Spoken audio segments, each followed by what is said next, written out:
نحمده ونصلي على رسوله الكريم اما بعد فاعوذ بالله السميع العليم من الشيطان الرجيم من همزه ونفخه ونفثه بسم الله الرحمن الرحيم رب اشرح لي صدري ويسر لي امري واحلل عقدة من لساني يفقهوا قولي رب زدني علما اللهم فقهنا في الدين سبحانك لا علم لنا الا ما علمتنا انك انت العليم الحكيم رب یسر ولا تعسر وتمم بالخیر وبک نستعین.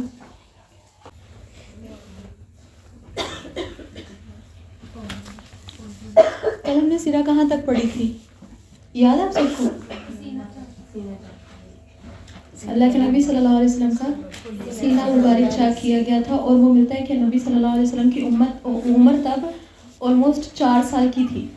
ٹھیک، تو اللہ کے نبی صلی اللہ علیہ وسلم کو 4 سال کی تھی تو اللہ کے جب وہ معاملہ پیش آیا تو حضرت حلیمہ اور ان کے شوہر نے کیا فیصلہ کر لیا کہ اب نبی صلی اللہ علیہ وسلم کو ہم نہیں رکھ سکتے. کیا کرنا چاہیے؟ واپس چھوڑانا چاہیے. انہوں نے جب یہ پلان کیا کہ اللہ کے نبی صلی اللہ علیہ وسلم کو واپس چھوڑانا چاہیے، وہ آئے اللہ کے نبی صلی اللہ علیہ وسلم کو لے کر ان کی والدہ کے پاس، ان کو اللہ کے نبی صلی اللہ علیہ وسلم کو ان کی والدہ کے حوالے کر کے چلے گئے. اب اللہ کے نبی صلی اللہ علیہ وسلم صرف آلموسٹ 2 سال کا عرصہ بنتا ہے کہ وہ اللہ کے نبی صلی اللہ علیہ وسلم اپنی والدہ کے ساتھ رہیں. جب 6 سال کے ہوئے تو کیا ہوا کہ ان کی والدہ نے سوچا کہ کیوں نہ، یعنی وہ جو چونکہ نبی صلی اللہ علیہ وسلم کے رشتہ دار تھے، یا حضرت عبداللہ کے کچھ رشتہ دار تھے جو کہاں تھے؟ مدینہ میں تھے. تو انہوں نے کہا کیوں نہ وہاں جا کے ذرا کچھ لوگوں سے، کچھ خاندان والوں سے مل کے آیا جائے. تو حضرت آمنہ نے اپنی لونڈیا کو لیا تھا ساتھ، ملتا ہے ایمن تھی. ٹھیک، اس کے ساتھ اپنے سرپرست نبی صلی اللہ علیہ وسلم کے دادا جان حضرت عبد المطلب کو لیا اور لے کر نکل پڑے مدینہ کے لیے. ملتا ہے کہ مدینہ کی 500 کلومیٹر کی مسافت طے کر کے مدینہ تشریف لے گئی. وہاں پہ پورا 1 مہینہ اللہ کے نبی صلی اللہ علیہ وسلم اور ان کی والدہ اور عبد المطلب وہاں پہ رکے رہے. جب پورے 1 مہینہ اسٹے کرنے کے بعد جب وہ واپس آ رہے تھے تو رستے میں ابوا کے مقام پر حضرت آمنہ کا انتقال ہو گیا. اب دیکھیں، یتیم بچہ ماں سے بھی محروم ہو گیا ہوگا، بہن بھائی بھی نہیں تھے، ماں سے بھی محروم ہو گیا. اور اب کیا ہوا ہے کہ حضرت عبد المطلب نبی صلی اللہ علیہ وسلم کو ایمن کے ساتھ لے کر واپس مکہ میں آ گئے. اب دیکھیں، عبد المطلب چونکہ نبی صلی اللہ علیہ وسلم کے دادا تھے تو حضرت عبد المطلب نے اپنے بیٹے سے بڑا ہی، اپنے یعنی پوتے سے، اسپیشل نبی صلی اللہ علیہ وسلم سے بڑا ہی پیار کیا، کیونکہ وہ ایک ایسا بچہ تھا جس کے ماں باپ دونوں نہیں تھے اور بہن بھائی بھی نہیں تھے. اور پھر وہ سب سے چھوٹے بیٹے کی اولاد تھی.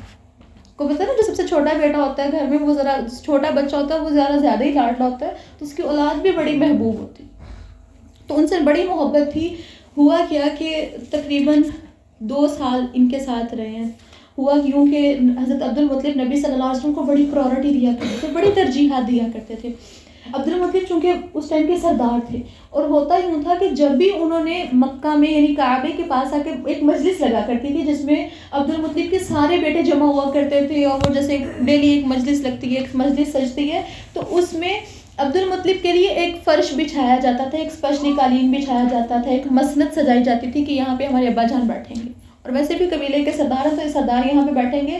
تو اس پہ کوئی اتنی جرت نہیں کرتا تھا کہ اس جو ان کے لیے بچھایا گیا کارپیٹ اس کے اوپر کوئی بیٹھے یا اس کے پاس بھی ہے. لیکن عبد المطلب نبی صلی اللہ علیہ وسلم کو اس کے اوپر بٹھایا کرتے تھے. باقی لوگ منع بھی کیا کرتے تھے کہ بچے ہو آپ کیوں آتے ہو یہاں پہ، لیکن نبی صلی اللہ علیہ وسلم کو عبد المطلب خود بٹھایا کرتے تھے. اور اس کے علاوہ ایک دفعہ کچھ ایسے ہوا کہ قحط آ گیا مکہ کے اندر.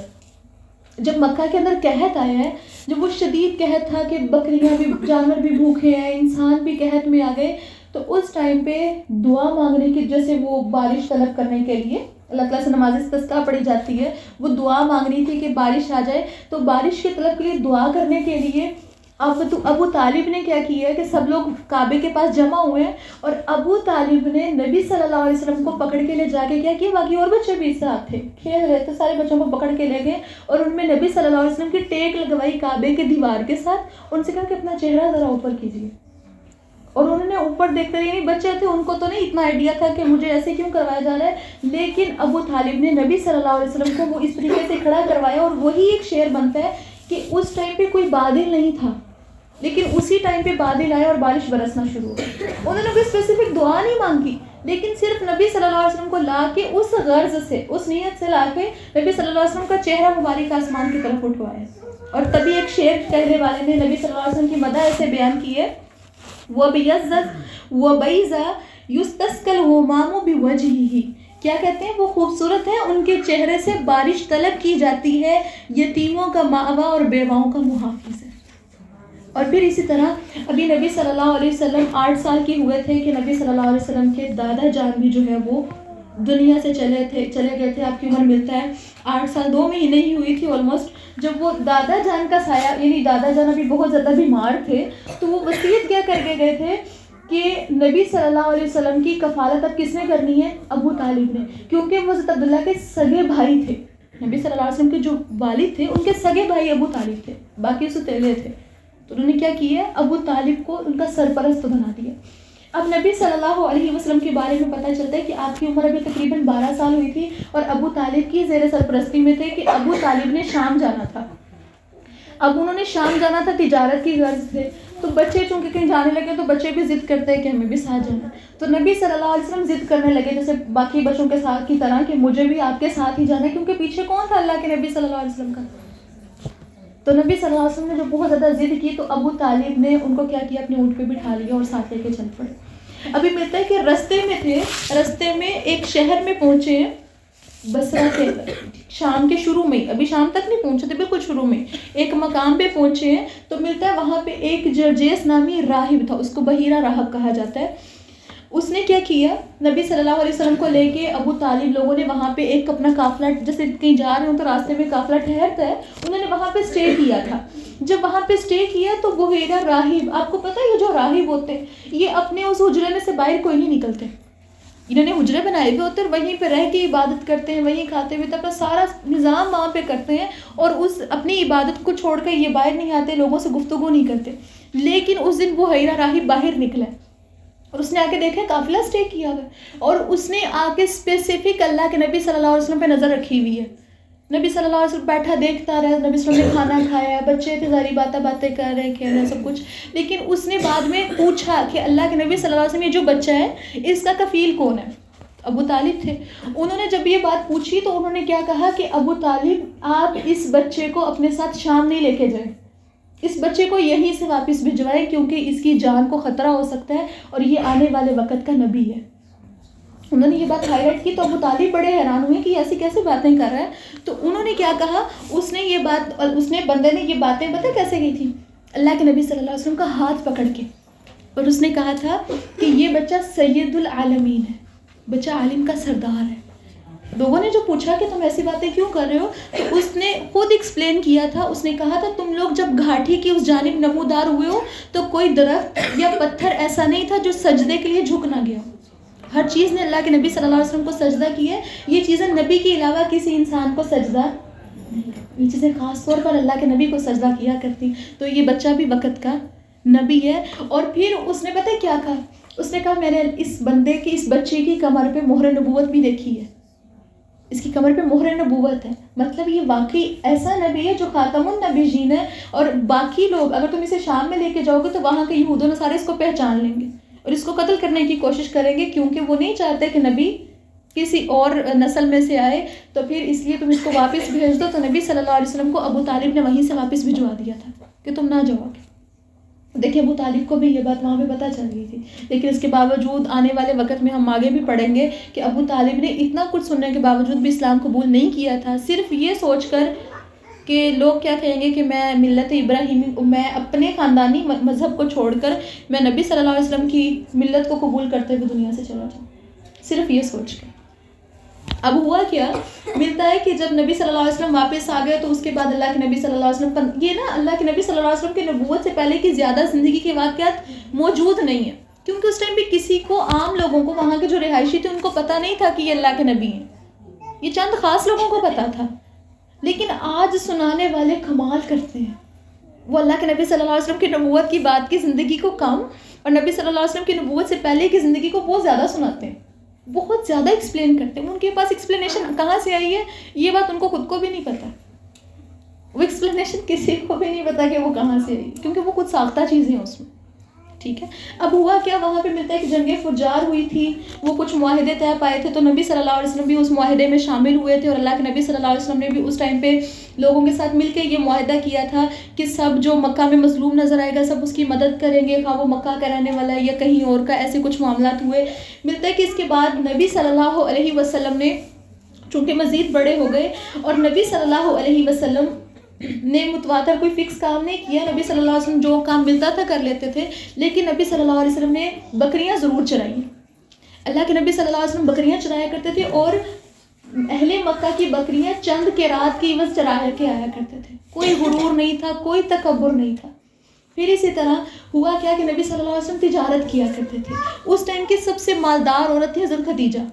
انہوں نے جب یہ سنا کہ اللہ کے نبی صلی اللہ علیہ وسلم تجارت کرتے ہیں اور بڑی ایمانداری کے ساتھ بالکل بھی خیانت نہیں کرتے اور بڑے عمدہ انداز سے کرتے ہیں، تو انہوں نے اپنے غلام میسرہ کو اللہ کے نبی صلی اللہ علیہ وسلم کے ساتھ ملک شام تجارت کے لیے بھیجا اور یہ کہا کہ آپ میرے مال کو جا کے بیچ کر آئیں اور میں آپ کو عام بندے سے بڑھ کے معاوضہ دوں گی. بہت سے لوگ چاہتے تھے کہ وہ حضرت خدیجہ کا مال لے جا کر بیچ کر آئیں کیونکہ وہ بڑی مالدار خاتون تھی، بہت اچھا منافع ہوتا تھا. لیکن جب وہ میسرہ اللہ کے نبی صلی اللہ علیہ وسلم کے ساتھ تجارت کے لیے گیا تو اس نے آ کر اتنی اللہ کے نبی صلی اللہ علیہ وسلم کی ایمانت داری اور اللہ کے نبی صلی اللہ علیہ وسلم کی اتنے عمدہ اخلاق کو ہائی لائٹ کیا کہ حضرت خدیجہ رضی اللہ تعالیٰ عنہ نے یہ پلان کیا کہ کیوں نہ اسی شخص سے نکاح کر لیا جائے. اور اس ٹائم پہ انہوں نے ایک عورت کو سینٹر میں ہائر کیا اور اس کو کہا کہ تم پیغام نکاح دو. مکہ کے بہت سے مرد چاہتے تھے کہ اس عورت سے نکاح ہو، لیکن اللہ کے نبی صلی اللہ علیہ وسلم کو جب اس نے نکاح کی پیشکش کی تو نبی صلی اللہ علیہ وسلم نے اپنے چچا سے بات کی اور باقی سب کی موجودگی میں اور ان کی رضامندی کے ساتھ حضرت خدیجہ کے ساتھ اللہ کے نبی صلی اللہ علیہ وسلم کا نکاح ہو گیا. اور پتہ یہ چلتا ہے کہ نبی صلی اللہ علیہ وسلم نے ان کو مہر میں 20 اونٹ دیے تھے. اور اسی طرح اللہ کے نبی صلی اللہ علیہ وسلم کی اولاد سوائے ابراہیم کے انہیں کے بطن سے ہوئی تھی. اللہ کے نبی صلی اللہ علیہ وسلم کی بیٹی زینب تھی، رقیہ، ام کلثوم، فاطمہ اور عبداللہ سب حضرت خدیجہ کے بطن سے ہوئے تھے. عبداللہ کا لقب بھی بعد میں طیب اور طاہر رکھا گیا تھا. ٹھیک ہے، اور کچھ لوگ سمجھتے شاید طیب اور طاہر علیحدہ اللہ کے نبی صلی اللہ علیہ وسلم کی اولاد ہے، ایسا نہیں ہے. ٹھیک، وہ انہی کا نام ہے. اسی طرح آپ صلی اللہ علیہ وسلم کے سب بچے ہی بچپن میں انتقال کر گئے تھے.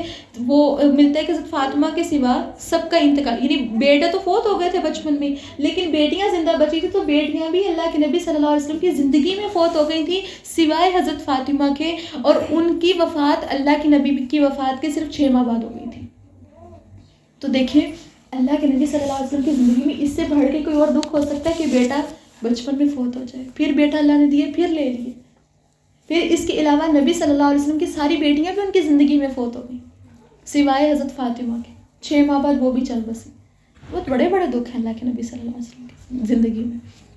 پھر اس کے علاوہ پتہ چلتا ہے کہ آپ صلی اللہ علیہ وسلم کی جب عمر 35 سال ہو گئی تو قریش نے نئے سرے سے کعبے کو تعمیر کرنے کا سوچا، کیونکہ پرانا جو کعبہ تھا نا، وہ جو اسماعیل علیہ السلام نے مل کے تعمیر کیا تھا، وہ وہی بلڈنگ کھڑی تھی. اور وہ بلڈنگ کیسی تھی؟ ملتا ہے کہ وہ صرف اور صرف 9 ہاتھ تھی اور اس پہ چھت کوئی نہیں تھی. اب چونکہ اس کے اوپر کوئی چھت نہیں تھی تو اس کے اندر قیمتی چیزیں رکھی ہوئی تھی. مطلب وہ جو ملتا ہے کہ وہ سونے کی بنی ہوئی کچھ چیزیں تھیں، وہ کچھ ایسی چیزیں تھیں وہ وہاں پڑی ہوئی ہوتی تھیں. اور کچھ لوگوں نے کیا کیا تھا، چونکہ چھت نہیں تھی، جب چھت نہ ہو تو کیا ہوتا ہے، چیزیں چوری کر لی جاتی.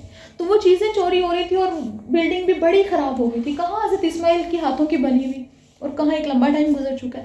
تو انہوں نے پلان کیا کیوں نہ اس بلڈنگ کو توڑ کر نیا کعبہ تعمیر کیا جائے. اب جب وہ یہ بات آئی تو لوگوں میں ظاہری بات ہے بحث ہونے لگی کہ کون اس کو نئے، پہلے ظاہری بات ہے نئی بنانے کے لیے پرانی بلڈنگ توڑنی بھی تو تھی نا. تو اس ٹائم پہ لوگوں کو ڈر لگنا شروع ہو گیا کہیں ایسا نہ ہو ہم کعبے کو توڑیں تو ہم پر کوئی عذاب نازل ہو جائے، اللہ ہی ناراض نہ ہو جائے. تو انہوں نے کیا کیا تھا، کیونکہ وہ یاد ہوگا ابرہا آیا تھا پورا ایک لشکر لے کے کعبے کو منہدم کرنے کے لیے. تو اللہ تعالیٰ نے کیا کیا تھا، وہ ہاتھیوں کا لشکر لے کے آیا تھا ابرہا، لیکن اللہ رب العزت نے ان پر پرندے بھیجے تھے جنہوں نے کنکریاں ماری کر وہ کیا ہوا تھا سارے وہیں پہ مر گئے تھے. ہاتھی مر گئے تھے اور کچھ لوگ فرار ہو گئے اور سارے کے سارے آلموسٹ مر گئے تھے. تو پتہ یہ چلتا ہے کہ اس ٹائم پہ پھر ولید بن مغیرہ جو تھے انہوں نے یہ کوشش کی کہ ایسے کرتے ہیں کہ میں ڈھا کے دیکھتا ہوں، توڑ کے دیکھتا ہوں، اگر عذاب نازل نہ ہوا تو پھر باقی کبھی توڑ لیں گے. تو اس نے جب بلڈنگ کو توڑنا شروع کیا، منہدم کرنا شروع کیا، تو کوئی عذاب نازل نہیں ہوا. فائنلی انہوں نے کیا کیا، ساری بلڈنگ ڈھا دی، توڑ دی. اور جب نئے سرے سے بنانے لگے تو کیا ہوا، انہوں نے کیا کیا کہ نئی بلڈنگ جب بنا رہے ہیں تو جب حجر اسود تک پہنچے ہیں تو اب حجر اسود لگانا تھا، حجر اسود رکھنا تھا، تب بھی لڑائی پڑ گئی کہ اب حجر اسود کون رکھے، کیونکہ یہ بڑی ہی خاص چیز تھی. ظاہری بات ہے وہ جنت سے آیا ہوا پتھر تھا. اب حجر اسود رکھنے کے لیے جب لڑائی ہونے لگی، بحث ہونے لگی، تو لوگوں نے یہ طے کیا کہ کیوں نہ ہم ایسے کرتے ہیں کہ جو بندہ سب سے پہلے اندر آئے گا نا، جو بندہ سب سے پہلے مسجد حرام میں انٹر ہوگا، ہم اس سے فیصلہ لیں گے، وہ جو کہے گا ویسے کر لیں گے۔ اب اللہ کا کرنا کیا ہوا کہ جب انہوں نے یہ پلان کیا تو اس دن اللہ کے نبی صلی اللہ علیہ وسلم اندر انٹر ہوئے۔ جب انہوں نے دیکھا کہ اللہ کے نبی صلی اللہ علیہ وسلم انٹر ہوئے تو لوگ چیخ اٹھے اور کہنے لگے حاذل امین رضیناہ ھذا محمد، یہ تو بڑا ایمانت دار شخص ہے، یہ تو کوئی غلط فیصلہ نہیں کر سکتا۔ اور اس ٹائم پہ کہنے لگے ہم ان سے راضی ہو گئے، یہ تو محمد صلی اللہ علیہ وسلم۔ ملتا ہے کہ جب اللہ کے نبی صلی اللہ علیہ وسلم وہ ظاہر بات ہے چل کے آ رہے تھے، قریب آئے ہیں، تو لوگوں نے بتایا کہ ہم تو ظاہر بات ہے یہ فیصلہ چاہتے ہیں کہ حجر اسود کون سا قبیلہ اندر لگائے۔ تو نبی صلی اللہ علیہ وسلم نے بڑا ہی عمدہ فیصلہ کیا، اور پتہ کیا کہا؟ نبی صلی اللہ علیہ وسلم نے فرمایا ایسے کریں، ایک چادر لیں، وسلم نے چادر منگوائی، چادر کے اندر حجر اسود رکھوایا، اور کیا کہا؟ سارے کے سارے مل کر چادر کے کونوں کو پکڑ لیں اور چادر کے ذریعے سے اوپر اٹھا لیں۔ اور پھر اللہ کے نبی صلی اللہ علیہ وسلم نے جب وہ اوپر تک پہنچ گیا تو اللہ کے نبی صلی اللہ علیہ وسلم نے اس کو اٹھا کے خود اس میں نصب کر دی۔ سب کی لڑائی، وہ جو ایک جھگڑا یا وہ جو ایک بحث کا ٹاپک بنا ہوا تھا، سارا کچھ ہی ختم کر دیا۔ اور ملتا ہے بڑا عمدہ فیصلہ ہوا تھا تو ساری قوم راضی ہو گئی، ساری قوم بھی خوش ہو گئی کہ یہ تو بڑا ہی اچھا کام ہوا۔ پھر کیا ہوا یوں تھا کہ جب وہ کعبے کی وہ بلڈنگ بنا رہے تھے تو اس ٹائم پہ ان کے پاس مال کم ہو گیا تھا۔ آپ نے کبھی سوچا یہ حتیم کہاں سے آیا ہے؟ ہوا یہ تھا کہ ان کے پاس پیسے کم رہ گئے تھے، مال تھوڑا تھا، اور انہوں نے یہ پلان کیا تھا کہ ہم کوئی سود کی کمائی نہیں لگائیں گے، یعنی کعبے کی جو بلڈنگ بنانی اس میں سود نہیں ایڈ کریں گے، اس میں حرام کمائی، اس میں زانی عورت کی کمائی نہیں شامل کریں گے۔ تو وہ پیور حلال سے بلڈنگ بنا رہے تھے، تو وہ حلال چونکہ ہمیشہ تھوڑا ہوتا ہے تو وہ پیسے تھوڑے تھے، تو انہوں نے کیا کیا، شمال کی طرف سے کعبہ کی لمبائی کم از کم 6 ہاتھ کم کر دی، تو اس ٹکڑے کو حتیم کہا جاتا ہے۔ وہ بھی آج بھی یوں کر کے جگہ بنی ہوئی ہے، مطلب وہ کعبے کی اندر کا حصہ تھا لیکن اس کو ان کے پیسے کم ہونے کی وجہ سے کر دیا گیا ایسے، اور اس کو کیا کہا جاتا ہے؟ حتیم۔ اور پھر کیا ہوا، اس دفعہ پہلے نا دروازہ بھی نیچے ہی تھا لیکن انہوں نے دروازہ بھی اونچا کر کے بنایا۔ ابھی آپ دیکھیں گے کہ کعبے کا دروازہ اچھا خاصا اونچا ہے۔ وہ اونچا کیوں ہے؟ تاکہ اس میں ہر کوئی نہ انٹر ہو، اس میں صرف وہی لوگ انٹر ہو سکیں جن کو اجازت ملے۔ دروازہ سیدھ میں ہو تو پھر ہر کوئی دروازے کو دھکا دے اور کھول کے اندر، وہ اوپر رکھا تاکہ اوپر اندر جانے والے نظر آئے اور اجازت لے کے انٹر۔ اب ہوا کیا، ظاہری بات ہے کعبہ تعمیر ہو گیا، بڑا عمدہ طریقے سے تعمیر ہوا۔ اب نبی صلی اللہ علیہ وسلم کو، اب یہ نبی صلی اللہ علیہ وسلم کی چونکہ عمر ابھی ہم نے دیکھی ہے کہ 35 سال تھی، لیکن نبی صلی اللہ علیہ وسلم کو نبوت ملی ہے 40 سال میں۔ تو نبی صلی اللہ علیہ وسلم نبوت ملنے سے پہلے بھی بتوں سے بڑی نفرت کرتے تھے۔ اللہ کے نبی صلی اللہ علیہ وسلم کبھی بتوں کے، وہ جہاں بت پڑے ہوئے ہوتے تھے، نبی صلی اللہ علیہ وسلم نے کبھی بتوں کی پوجا نہیں کی تھی۔ نبی صلی اللہ علیہ وسلم لات اور عزا کی قسم سننا بھی پسند نہیں کرتے تھے۔ ایک دفعہ پتہ کیا ہوا، اللہ کے نبی صلی اللہ علیہ وسلم کو ابھی نبوت نہیں ملی تھی، ابھی بچے ہی تھے۔ آپ کو پتہ جہاں سارے دوست ایک کام کرتے ہو تو وہاں بچوں کا دل کرتا ہے کہ ہم یہ کام کر کے دیکھیں۔ اللہ کے نبی صلی اللہ علیہ وسلم کے ساتھی جو تھے، سارے دوست جو تھے، وہ سارے لوگ مل کے وہ رات کو ایک مجلس سجایا کرتے تھے جس میں وہ طبلہ یا کوئی چیز بجایا کرتے تھے۔ ایک دن نبی صلی اللہ علیہ وسلم نے پلان کیا کہ کیوں نہ میں بھی تمہارے ساتھ چلوں۔ اب سب تو چلے گئے، سب وہاں پہ گئے تھے لیکن نبی صلی اللہ علیہ وسلم آ رہے تھے۔ نبی صلی اللہ علیہ وسلم اس مجلس کے اتنا قریب پہنچے کہ اس کی آواز نبی صلی اللہ علیہ وسلم کو سننا شروع ہوئی ہے، تو نبی صلی اللہ علیہ وسلم وہاں بیٹھے ہیں۔ اللہ کے نبی فرماتے ہیں میں وہاں بیٹھ گیا، میں وہاں بیٹھا ہوں تو مجھے اتنی گہری نیند آئی ہے کہ سورج کی کرنوں سے میری آنکھ کھلی ہے۔ یعنی اللہ رب العزت نے بھی اپنے نبی کو ایسی مجلسوں سے بچائے رکھا کیونکہ وہ وقت کے نبی تھے، ان کی ٹریننگ کی اتنی عمدہ تھی۔ نبی صلی اللہ علیہ وسلم کا بچپن، نبوت سے پہلے کی زندگی بڑی خاص گزری۔ وہ حرام کام، وہ فحش کام، وہ فضول کام جس سوسائٹی میں ہو رہے تھے، اللہ کے نبی صلی اللہ علیہ وسلم ان کاموں میں پڑے ہی کوئی نہیں تھے۔ آج ہم کہتے ہیں نا کہ ہماری سوسائٹی ایسی ہے، معاشرہ ایسا ہے، لہٰذا ہم ایسے کام کرتے ہیں یا ہو جاتے ہیں۔ اللہ کے نبی صلی اللہ علیہ وسلم سے کبھی بھی کوئی ایسا کام نہیں ہوا تھا جو باقی سوسائٹی کرے۔ پھر اسی طرح جب اللہ کے نبی صلی اللہ علیہ وسلم 40 سال کے ہو گئے تو ملتا ہے نبی صلی اللہ علیہ وسلم کو تنہائی بڑی پسند آنے لگی تھی۔ نبی صلی اللہ علیہ وسلم بڑا اکیلا رہنا پسند کرتے تھے۔ یہ 40 سال سے کچھ لمحہ پہلے بھی، کچھ سال پہلے بھی اور 40 سال کے بعد بھی۔ اللہ کے نبی صلی اللہ علیہ وسلم اپنا زیادہ تر ٹائم کہاں گزارنا شروع ہو گئے تھے؟ غار ہرا میں۔ وہاں پر کیا کیا کرتے تھے؟ ستو اور جو لے جایا کرتے تھے پانی ملا کر, اور وہاں پہ کیا کیا کرتے تھے؟ اللہ کے نبی صلی اللہ علیہ وسلم ان کو کھایا کرتے تھے اور روزہ رکھ لیا کرتے تھے, دن رات عبادت میں مشغول رہتے تھے, کثرت سے عبادت کیا کرتے تھے. ان کو وہ لوگ جو معاشرے کے لوگ تھے نا, جو آرام کام کرتے تھے, نافرمانیاں کرتے تھے, ان لوگوں میں رہنا اچھا لگنا بند ہو گیا تھا, لوگوں سے الجھن ہونا شروع ہو گئی تھی. زیادہ وقت تنہائی میں, زیادہ وقت جب عبادت میں گزارتے تھے, اور یہ ٹھیک اسی سنت کے مطابق ہوا جو اللہ تعالیٰ نے نبی صلی اللہ علیہ وسلم کو ایمانت کبریٰ دینی تھی نا, سب سے بڑی ایمانت دینی تھی. آپ کو یاد ہوگا موسیٰ علیہ السلام, ان کو جب اللہ تعالیٰ نے وہ کتاب دینی تھی تو کچھ ٹائم پہلے ان کو کہاں پہ بلایا گیا تھا؟ کوہ طور پر. ان کو بھی وہ تنہائی اور وہ عبادت کروائی گئی ان سے. اس کا کسی مطلب نہیں ہے کہ ہم پر بھی یہ چیز فرض اور عائد ہو جاتی ہے کہ بس ہم بھی تنہائی اختیار کر لیں اور عبادتوں میں لگ جائیں. رمضان ایک ایسا مہینہ ہے یا اعتکاف ایک ایسی عبادت ہے جس کو پسند کیا گیا, ورنہ عام نارمل زندگی کے اندر یہ چیز پسندیدہ نہیں ہے. ٹھیک, یہ چیزیں انبیاء کے لیے خاص تھی. اس ٹائم پہ اللہ کے نبی صلی اللہ علیہ وسلم, دیکھیے پھر 40 سال گزرتے ہیں, ربیع الاول آتا ہے تو اللہ کے نبی صلی اللہ علیہ وسلم پر نبوت کا آغاز ہوتا ہے. اور وہ نبوت کا آغاز پتہ ہے کیسے ہوا ہے؟ اللہ کے نبی صلی اللہ علیہ وسلم پر نبوت کا آغاز سچے خوابوں سے ہوا ہے. اللہ کے نبی صلی اللہ علیہ وسلم کو نبوت کب ملی ہے, کیسے ملی ہے؟ سچے خواب آیا کرتے تھے. وہ خواب اتنے سچے ہوتے تھے, حضرت عائشہ بلکہ نبی صلی اللہ علیہ وسلم خود بھی ایکسپلین کرتے ہیں, حضرت عائشہ اس چیز کو اپنے الفاظ میں بھی ایکسپلین کرتی ہیں کہ نبی صلی اللہ علیہ وسلم کو جو خواب آیا کرتے تھے وہ دن کی سفید روشنی کی طرح ہوا کرتے تھے, ایز اٹ از پورا ہوتا تھا. ادھر خواب آیا, ادھر وہ چیز ویسے ہی ہو رہی. اور پھر کیا ہوا ہے کہ جب رمضان المبارک کا مہینہ ہے, ربیع الاول سے سچے خواب آنا شروع ہوئے, اور پھر جب رمضان المبارک کا مہینہ آئے گا جس کے بارے میں اللہ تعالیٰ نے خود فرمایا شہر رمضان الذی انزل فیہ القرآن, رمضان وہ مہینہ جس میں قرآن نازل کیا گیا. تو اس مہینے میں اللہ کے نبی صلی اللہ علیہ وسلم پر ڈائریکٹلی وحی کا نزول جو ہے وہ شروع ہو گیا. اور وہ وحی کا نزول کیسے شروع ہوا؟ جبرائیل علیہ السلام اللہ کے نبی صلی اللہ علیہ وسلم کے پاس ڈائریکٹ آئے. اور تب رمضان المبارک میں کیا ہوا تھا کہ قرآن کو اس کی لوح محفوظ سے نکال کر آسمان دنیا پہ منتقل کیا گیا, اور وقتاً فوقتاً جبرائیل علیہ السلام نبی صلی اللہ علیہ وسلم کے پاس لے کر آیا کرتے تھے. اور نبی صلی اللہ علیہ وسلم کی وحی کے بارے میں حضرت عائشہ کا قول سنتے ہیں. حضرت عائشہ رضی اللہ تعالیٰ عنہ نے اس چیز کو کیسے ایکسپلین کیا؟ حضرت عائشہ رضی اللہ تعالیٰ عنہ فرماتی ہیں کہ یہ جو وحی تھی ایک ایسا شعلہ تھا جس سے کفر و ضلالت کی تاریکیاں مٹ گئی, یہاں تک کہ زندگی کی رفتار بالکل رک گئی, بالکل بدل گئی, تاریخ کا رخ ہی پلٹ گیا تھا. جو زندگی اور طرح سے چل رہی تھی وہ ٹوٹلی بدل گئی. ہوا کیا؟ حضرت عائشہ فرماتی ہیں نبی صلی اللہ علیہ وسلم پر وحی کی ابتدا نیند میں اچھے خواب سے ہوئی. آپ جو بھی خواب دیکھتے وہ صبح کی سفید روشنی کی طرح نمودار ہوتا. پھر آپ صلی اللہ علیہ وسلم کو تنہائی پسند آنے لگی, چنانچہ آپ غار حرا میں اکیلے رہنا شروع ہو گئے. کئی راتیں گھر نہیں جایا کرتے تھے, مصروف عبادت رہتے تھے. آپ صلی اللہ علیہ وسلم کے لیے حضرت خدیجہ کھانا لے جایا کرتی تھی, اور کھانا ختم ہو جانے پر حضرت خدیجہ واپس آتی تھیں اور اتنے دنوں کا کھانا دوبارہ لے کے جایا کرتی تھی. دیکھیں حضرت خدیجہ رضی اللہ عنہا نبی صلی اللہ علیہ وسلم کی کس قدر معاون بنی ہوئی ہیں, کس قدر ان کی ساتھ تھی.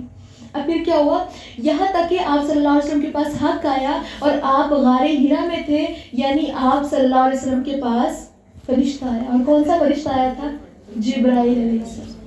پہلی دفعہ آیا اللہ کے نبی صلی اللہ علیہ وسلم کے پاس, اور انہوں نے آ کر کہا, انہوں نے کہا کہ پڑھو, اقرا. آپ صلی اللہ علیہ وسلم فرمایا ما انا بقاری, میں پڑھا ہوا نہیں ہوں, میں نہیں پڑھ سکتا. آپ صلی اللہ علیہ وسلم فرماتے ہیں اس نے مجھے پکڑ کر اس زور سے ہلایا کہ میری قوت نہ چھوڑ دی. پھر چھوڑ کر کہا پڑھو, پھر کہا اقرا. میں نے کہا ما انا بقاری, میں نہیں پڑھ سکتا, میں پڑھا ہوا نہیں ہوں, میں پڑھ لکھ نہیں سکتا. اس نے دوبارہ پکڑ کر دبوچا, پھر چھوڑ کر کہا آپ پڑھو. آپ صلی اللہ علیہ وسلم نے کہا, پھر کہا میں پڑھا ہوا نہیں ہوں, ما انا بقاری. اس نے تیسری بار پکڑ کر دبوچا, پھر چھوڑ کر کہا اقرا بسم ربک الذی خلق, اپنے رب کے نام کے ساتھ پڑھیے جس نے آپ کو پیدا کی ہے. ایک موٹیویشن والی آیت نازل ہوئی, آپ پڑھ سکتے ہیں. اس رب کے نام کے ساتھ پڑھیے جس نے آپ کو پیدا کیا ہے. خلق الانسان من علق, انسان کو جمع میں خون سے پیدا کیا ہے. اقرا وربک الاکرم, پڑھیے آپ کا رب بڑا ہی عزت ہے. ان آیات کے بعد انسان نبی صلی اللہ علیہ وسلم پلٹے ہیں. آپ صلی اللہ علیہ وسلم کا دل زور زور سے دھڑک رہا تھا اب نارمل ہارٹ بیٹ، کچھ کام اب نارمل ہو تو دل کی دھڑکنیں انسان کی بدل جاتی ہیں نا. تو نبی صلی اللہ علیہ وسلم کی دل کی دھڑکن بڑی تیز ہے. اللہ کے نبی صلی اللہ علیہ وسلم حضرت خدیجہ بنت خویلد کے پاس واپس آتے ہیں اور فرماتے ہیں زمیلونی زمیلونی، مجھے اولاد جلدی جلدی میرے اوپر چادر دو. یعنی جب انسان ڈر جاتا ہے، شدید خوف ہوتا ہے، تو بندہ کیا کرتا ہے؟ چادر لے کے لیٹ سے، کچھ اوپر لے کے لیٹ سے. تو نبی صلی اللہ علیہ وسلم بھی چادر لے کر لیٹ گئے ہیں، یہاں تک کہ خوف چلا گیا. اس کے بعد آپ صلی اللہ علیہ وسلم نے حضرت خدیجہ رضی اللہ تعالیٰ عنہ کو سارے واقعے کی اطلاع دی. پہلے چادر لے کے لیٹ گئے ہیں، جب وہ اب نارمل سی جو کیفیت تھی ختم ہوئی ہے تو اللہ کے نبی صلی اللہ علیہ وسلم بتانے لگے یہ مجھے کیا ہو گیا، مجھے تو اپنی جان کا ڈر لگتا ہے. حضرت خدیجہ نے فرمایا ہرگز نہیں، بخدا آپ کو اللہ تعالیٰ رسوا نہیں کرے گا. آپ صلی اللہ علیہ وسلم صلہ رحمی کرتے ہیں، درماندوں کا بوجھ اٹھاتے ہیں، ضرورت مندوں کی ضرورت کا بندوبست کرتے ہیں، مہمان کی میزبانی کرتے ہیں، حق اور حق کے مسائل پر، یعنی جس کو حق کے ساتھ جڑنے پر مصیبتیں آتی ہیں آپ تو اس کی مدد کرتے ہیں. آپ کو اللہ ضائع نہیں کرے گا. حضرت خدیجہ رضی اللہ تعالیٰ عنہ نبی صلی اللہ علیہ وسلم کو تسلیاں دینے والی، نبی صلی اللہ علیہ وسلم کی اس کیفیت کا مذاق نہیں اڑا رہی کہ یہ بھائی آپ پتہ نہیں کیوں ایسے کر رہے ہیں یا پتہ نہیں کیوں. نہیں، کیا فرما رہی ہے؟ اللہ آپ کو ضائع نہیں کرے گا. اور اللہ کے نبی صلی اللہ علیہ وسلم کو ہائی لائٹ کریں کہ اللہ کے نبی آپ کے اندر یہ کوالٹیز ہیں، اللہ نے آپ کو چن لینا ہے. پھر اس کے بعد حضرت خدیجہ آپ صلی اللہ علیہ وسلم کو اپنے چچا زاد بھائی ورقہ بن نوفل کے پاس لے کے گئی. بڑا مشہور واقعہ ہے ویسے، ورقہ بن نوفل کے پاس لے کر گئی ہیں. ورقہ دور جاہلیت میں عیسائی تھے اور عبرانی لکھنا جانتے تھے. ان کے پاس وہ پتہ چلتا ہے کہ وہ عبرانی زبان میں انجیل لکھا کرتے تھے، مطلب اللہ کی کتابوں سے وہ واقف تھے. جب انہوں نے اللہ کے نبی صلی اللہ علیہ وسلم کی ساری باتیں سنی ہیں تو ورقہ نے کہا بھتیجے تم نے کیا دیکھا ہے؟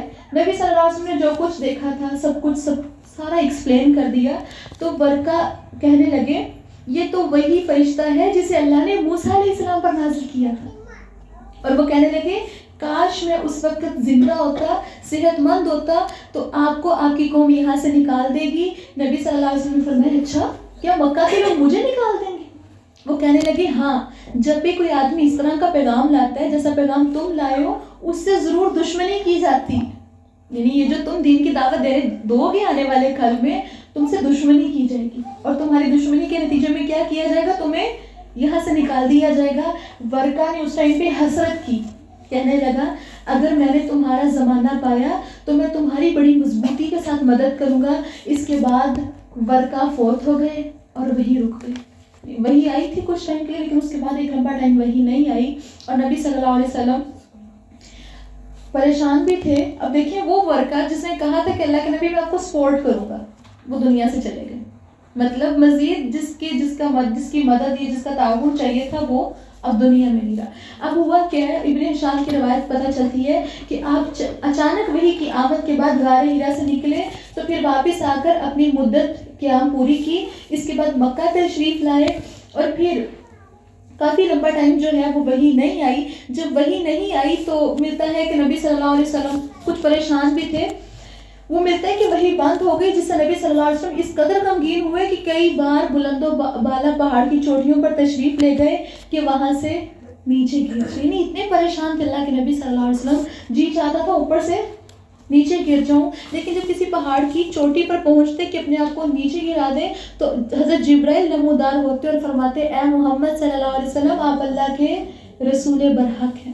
اس کی وجہ سے آپ کے اندر وہ جو ایک فیلنگ ہوتی تھی ایکسٹرا ڈپریشن والی، وہ چیز ختم ہو جاتی تھی. پھر آپ صلی اللہ علیہ وسلم پر وحی کی بندش طول پکڑتی گئی. پھر آپ اسی جیسے کام کے لیے نکلتے لیکن جب پہاڑ کی چوٹی پر پہنچتے تو جبرائیل علیہ السلام آ کے اللہ کے نبی صلی اللہ علیہ وسلم کو پھر تسلیاں دیتے. یعنی اللہ کے نبی صلی اللہ علیہ وسلم اتنی اذیت میں چلے گئے تھے، اتنی ڈپریشن میں چلے گئے تھے کہ جی چاہتا تھا کہ اوپر سے لڑکتے، لیکن جبرائیل علیہ السلام مسلسل تسلیاں دیتے رہے. پھر کیا ہوا، وحی کی چند دن بندش کے بعد آپ صلی اللہ علیہ وسلم پر جو خوف تھا وہ چلا گیا. یعنی اتنا ٹائم اس لیے دیا گیا تھا، وہی لیٹ اس لیے ہوئی تھی تاکہ اللہ کے نبی صلی اللہ علیہ وسلم کو سکون مل جائے، اللہ کے نبی صلی اللہ علیہ وسلم وہ ڈپریشن کی کیفیت سے باہر نکلیں. پھر اللہ کے نبی صلی اللہ علیہ وسلم کو جب یقینی طور پر معلوم ہو گیا کہ وہ واقعی اللہ کے چنے ہوئے ہیں تو آپ کے پاس جو شخص آیا تھا وہ وحی کا سفیر ہے اور آسمانی خبریں لے کر آتا ہے. تو اللہ کے نبی صلی اللہ علیہ وسلم پھر منتظر ہونے لگے. پھر اللہ کے نبی صلی اللہ علیہ وسلم کے اندر انتظار کی کیفیت پیدا ہوگی. کہ کب جبرائیل آئے, کب مزید وحی اترے, کب مزید نئی باتیں سننے کو ملے. پھر کیا ہوا کہ اللہ کے نبی صلی اللہ علیہ وسلم اپنی وہ وحی کی بندش کے بعد کا واقعہ خود سناتے ہیں. کہتے ہیں اللہ کے نبی فرماتے ہیں میں جا رہا تھا, مجھے اچانک آسمان سے ایک آواز سنائی دی. میں نے آسمان کی طرف نگاہ اٹھائی تو کیا دیکھتا ہوں کہ وہی فرشتہ جو میرے پاس غار ہیرا میں آیا تھا آسمان اور زمین کے درمیان ایک کرسی پر بیٹھے ہیں. اور وہ اللہ کے نبی فرماتے ہیں میں اس سے خوفزدہ ہو کر زمین کی طرف جھک گیا. پھر میں نے اپنے اہل خانہ کے پاس آ کر کہا مجھے چادر اڑا دو, چادر اڑا دو. انہوں نے مجھے چادر اڑا دی. تو اس کے بعد اللہ تعالیٰ نے آیت نازل فرمائی یا ایھا المدثر قم فانذر, اے چادر لپیٹ کے سونے والے, چادر لپیٹنے والے, چادر میں لیٹنے والے, چادر رہنے کا ٹائم گیا, اب کھڑا ہو جا اور لوگوں کو ڈرا اور لوگوں کو دین کی دعوت دے, اپنے رب کے لیے صبر کر اور پاکی اختیار کر, جسمانی پاکی بھی اندرونی پاکی بھی اختیار کر. نبی صلی اللہ علیہ وسلم کو موٹیویٹ کیا گیا اس ٹائم پہ. پھر وہی کی اچھا یہاں پہ نا ایک اہم ٹاپک ہوتا ہے, اللہ کے نبی صلی اللہ علیہ وسلم پر جو وحی نازل ہوتی تھی اس کی کچھ قسمیں تھیں. یہ چیز ہمیں یاد ہونی چاہیے. اللہ کے نبی صلی اللہ علیہ وسلم پر وحی کا جو سٹارٹ تھا وہ کیسے ہوا تھا؟ سچے خواب سے. دوسری بات پتہ چلتی ہے کہ فرشتہ آپ کو دکھائی دیے بغیر آپ کے دل میں بات ڈال دیتا تھا. اور وہ پہلی بات جو اللہ کے نبی صلی اللہ علیہ وسلم کے دل میں ڈالی گئی وہ کیا تھی؟ روح القدس نے. نبی صلی اللہ علیہ وسلم خود فرماتے ہیں جبرائیل نے میرے دل میں یہ بات ڈالی کہ کوئی نفس مر نہیں سکتا یہاں تک کہ اپنا رزق پورا حاصل کر رہے ہیں. جو قسمت میں رزق لکھا ہے وہ حاصل کیے بغیر کوئی بھی مر نہیں سکتا. بس اللہ سے ڈرو اور طلب میں اچھائی اختیار کرو, یعنی اس رزق کو جو اللہ نے لکھ دیا حلال طریقے سے ڈھونڈو اور رزق کی تاخیر تمہیں اس بات پر آمادہ نہ کرے تم اللہ کی نافرمانی کے ذریعے اسے تلاش کرو. یعنی جو اللہ نے رزق لکھا وہ تو مل کے ہی رہے گا, لہٰذا اگر تمہارے پاس آنے میں دیر ہو رہی ہے تو تم نافرمانی کے راستے پر نہ چلو. پھر اسی طرح اللہ کے نبی صلی اللہ علیہ وسلم فرماتے ہیں جبرائیل نے میرے دل میں بات ڈالی کیونکہ اللہ کے پاس جو کچھ ہے وہ اس کی اطاعت کے بغیر حاصل نہیں کیا جا سکتا. یہ بات یہ جو وحی تھی دل میں بات ڈال دی جاتی تھی. وحی کی دوسری قسم یہ تھی, بلکہ تیسری قسم یہ تھی کہ فرشتہ نبی صلی اللہ علیہ وسلم کے لیے آدمی کی شکل اختیار کر کے آتا, آپ کو مخاطب کر کے جو کچھ آپ کو بتاتا اللہ کے نبی صلی اللہ علیہ وسلم اس کو یاد کر لیتے تھے. اور وحی کی چوتھی صورت یہ تھی کہ اللہ کے نبی صلی اللہ علیہ وسلم کے پاس گھنٹی کے بجنے کی آواز آتی تھی. یہ سب سے سخت صورت ہوتی تھی اور اس صورت میں فرشتہ آپ سے ملتا, وحی آتی تھی تو اللہ کے نبی صلی اللہ علیہ وسلم کی سخت سردی میں بھی اللہ کے نبی کے ماتھے کے اوپر پسینہ آ جایا کرتا تھا, پسینے کے چھینٹے نمودار ہو جایا کرتے تھے. مطلب ایک عجیب اذیت کی کیفیت ہوتی تھی. اور زید بن ثابت رضی اللہ تعالیٰ بیان کرتے ہیں کہ ایک بار اسی طرح وحی آئی, آپ کی ران میری ران کے اوپر تھی, اس قدر بوجھل ہو گئی تھی مجھے معلوم ہوتا تھا کہ میری تو ران کچلی جائے گی. پھر اسی طرح وحی کی جو پانچویں کیفیت ہے وہ یہ ہے کہ آپ صلی اللہ علیہ وسلم فرشتے کو اس کی اصلی اور پیدائشی شکل کی حالت میں دیکھتے. اور یہ چیز اللہ کے نبی صلی اللہ علیہ وسلم کے ساتھ 2 دفعہ پیش آئی ہے جس کے بارے میں اللہ کے نبی صلی اللہ علیہ وسلم خود بھی فرماتے ہیں کہ میں نے جبرائیل علیہ السلام کو ان کی اصلی حالت میں دیکھا اور آپ کے 600 پر تھے. آپ کو سوچیں اتنا قوی اور قوی ہے کہ فرشتہ اللہ کے نبی صلی اللہ علیہ وسلم کے پاس آیا کرتا. پھر اسی طرح جو وحی کی اگلی صورت ہے, وحی کی چھٹی صورت پتہ چلتی ہے, وہ وحی جو آپ صلی اللہ علیہ وسلم پر معراج کی رات نماز کی فرضیت کے سلسلے میں ہوئی. وہ وحی ڈائریکٹلی کب ہوئی تھی؟ جب اللہ کے نبی صلی اللہ علیہ وسلم آسمانوں کے اوپر تھے. پھر اس طرح ایک وحی ہوئی ہے فرشتے کے واسطے کے بغیر اللہ تعالیٰ کی آپ صلی اللہ علیہ وسلم میں سے حجاب میں رہ کر براہ راست گفتگو ہوئی تھی. اور وہ کون سی گفتگو ہوئی تھی؟ معراج کے موقع پر ہی نا اللہ تعالیٰ نے نبی صلی اللہ علیہ وسلم کو وہ جو اپنے عرش کے نیچے سے کچھ تحفے عطا کیے تھے جن میں سورہ بقرہ کی آخری 2 آیتیں بھی شامل ہیں. تو اللہ تعالیٰ سے دعا ہے کہ اللہ رب العزت ہمیں سمجھنے والا بنائے. اب دیکھیں نبی صلی اللہ علیہ وسلم کو جب یہ نبوت مل گئی اور اللہ کے نبی صلی اللہ علیہ وسلم کو حکم دے دیا گیا کہ آپ اٹھیے اور آپ دین کی دعوت کا کام کیجیے, تو نبی صلی اللہ علیہ وسلم کو بڑے شارٹ سے الفاظ میں درس دیا گیا تھا. اور نبی صلی اللہ علیہ وسلم کو جو درس دیا گیا تھا اس کی دعوت اللہ کے نبی صلی اللہ علیہ وسلم نے اپنے قریبی لوگوں کو دی, جن میں سب سے پہلے حضرت خدیجہ رضی اللہ تعالیٰ عنہ کو بتایا. تو حضرت خدیجہ رضی اللہ تعالیٰ عنہ نے اس دعوت کو قبول کر لی. اور اس سے کیا پتہ چلتا ہے؟ حضرت خدیجہ وہ واحد اور پہلی عورت تھی جنہوں نے دین اسلام کو قبول کیا. پھر اسی طرح اللہ کے نبی صلی اللہ علیہ وسلم کے کچھ ساتھیوں میں حضرت ابو بکر صدیق رضی اللہ تعالیٰ موجود ہیں. اللہ کے نبی صلی اللہ علیہ وسلم نے جب ان کو اپنی اس کیفیت سے آگاہ کیا تو انہوں نے بھی فوراً دین اسلام کو قبول کر لیا. اب چونکہ ہم نے وحی کے بارے میں کچھ چیزیں پڑھ لی ہیں تو وحی کے نازل ہونے کے بعد اللہ کے نبی صلی اللہ علیہ وسلم کی زندگی جو تھی وہ 2 حصوں میں تقسیم ہوئی. وہ 2 حصے کون سے تھے؟ ایک مکی زندگی تھی اور ایک مدنی زندگی. اللہ کے نبی صلی اللہ علیہ وسلم کی جو مکی زندگی تھی وہ کتنے سال پر مشتمل تھی؟ 13 سال. اور نبی صلی اللہ علیہ وسلم مدینہ میں تقریباً 10 سال رہے اور 10 سال مدینہ میں دعوت کی. اب یہ جو مکہ میں دین کی دعوت کا کام کیا اس میں تو اللہ تعالیٰ نے مسلمانوں کی بنیاد رکھی, بنیادی احکامات نازل ہوئے. لیکن جب مدینہ میں چلے گئے تو وہاں پر شرعی احکامات نازل ہوئے. اور اسی طرح جو اللہ کے نبی صلی اللہ علیہ وسلم نے دین کی دعوت دی تھی, اللہ کے نبی صلی اللہ علیہ وسلم نے لوگوں کو دین کی دعوت دی ہے, تو اس کے بھی 3 طرح کے درجے تھے. یہ ہم انشاءاللہ کل دیکھیں گے. پہلا درجہ یہ تھا کہ اللہ کے نبی صلی اللہ علیہ وسلم نے خفیہ دین کی دعوت دی, خفیہ پس پردہ, اور آلموسٹ 3 سال خفیہ دین کی دعوت دیتے ہیں. اس کے بعد اللہ کے نبی صلی اللہ علیہ وسلم نے نبوت کے 4تھے سال کھلم کھلا دعوت دینی شروع کر دی. اور یہ جو کھلم کھلا دعوت دینا شروع کی تھی یہ نبوت کے 4تھے سال سے لے کر 10ویں سال تک تھی. اور اس کے بعد اللہ کے نبی صلی اللہ علیہ وسلم نے مکہ سے باہر بھی دین کی دعوت کا کام شروع کیا, اور یہ کام ہجرت مدینہ کے بعد ہوا میں. تو ہم انشاءاللہ صبح دیکھیں گے ان چیزوں کو. اللہ سے دعا ہے کہ اللہ رب العزت ہمیں سمجھ عطا فرمائے, اللہ رب العزت ہمیں صحیح معنوں میں اپنے نبی کی اطاعت کرنے والا بنائے. اللہ